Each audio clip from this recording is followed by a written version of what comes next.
Good morning, my name's Paul Lawrence, representing Merlin Heritage today at RAF HARROWBEER. We've been invited along to display Mabel, which is our Merlin engine. It's a Mark 68A, 27 litres. It's a Rolls-Royce designed engine, but actually it's one of the 55,000 made by the Packard Motor Company in the United States in Detroit. Mabel was manufactured during the last few months of the Second World War, so we think around July, August 1945. I say she's 27 litres and her mark of Merlin, the 68A, was capable of producing up to 1750 horsepower. The main developments in the Merlin since its inception in the mid-1930s, the main improvements were at the back end with the supercharger here.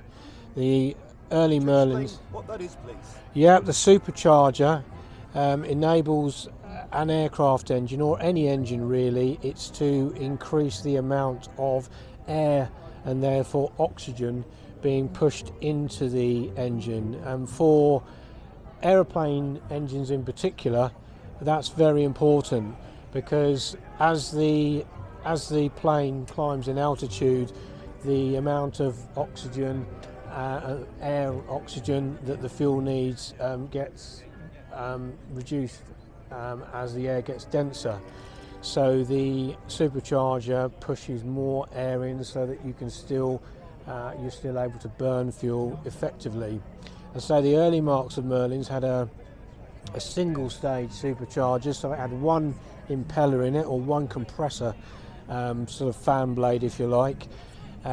Later marks of Merlins were developed. This one has two impellers on it, and also has a gearbox in it to allow the supercharger speed to be increased.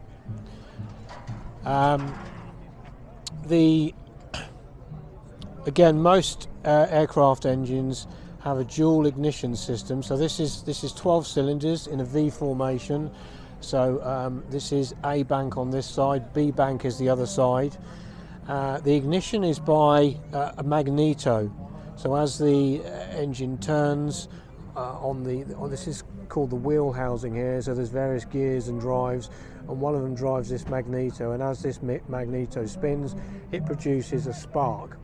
The magneto on this side is the exhaust magneto.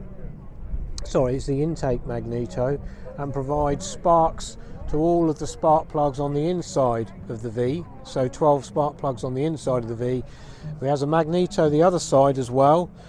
This is mostly for redundancy purposes. So if one of the magnetos goes down, you've got a second set of sparks, and that does all of the exhaust spark plugs on the exhaust side of the bank. It runs on 3 different oil pressures. This manifold determines is an oil manifold, and it determines where the oil goes. This is the starter motor. There's 24 volt starter motor. Coolant pump is in here. The radiator at the front here is ex-AERO Shackleton.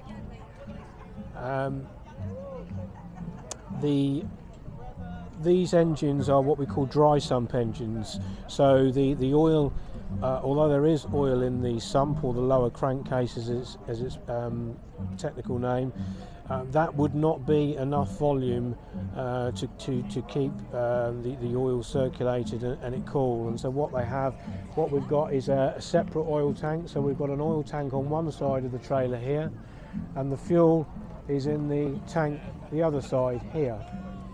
The coolant header tank here is quite complex actually. It has various steam separators in there, and it runs on a mixture of oil and glycol for inhibiting. It's a work of art, isn't it? It is. It's a brass header tank on Magnificent is the word. Yes. Thank you, Steve. Why does it pop and crack?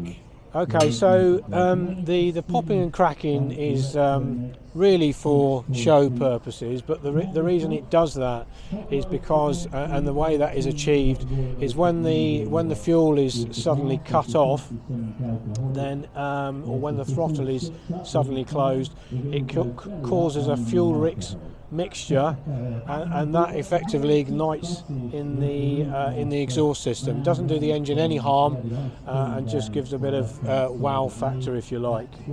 The propeller is a cut down propeller, so its origins aren't exactly known, but it is probably something from like a DC3 Dakota. Lots of those blades made, reasonably plentiful. These are made of aluminium. They cut down by probably about 18 inches. And the reason we cut them down is obviously so we can keep the engine and the trailer a little lower to the ground.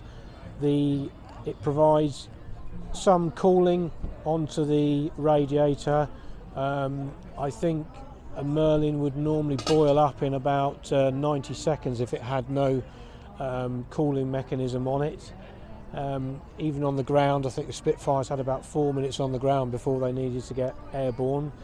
What we've done on this, although this is a variable pitch propeller, the blades have been set at an optimum pitch to give obviously not too much thrust. We don't want it obviously pulling us forward, but just enough to give some cooling back onto the radiator.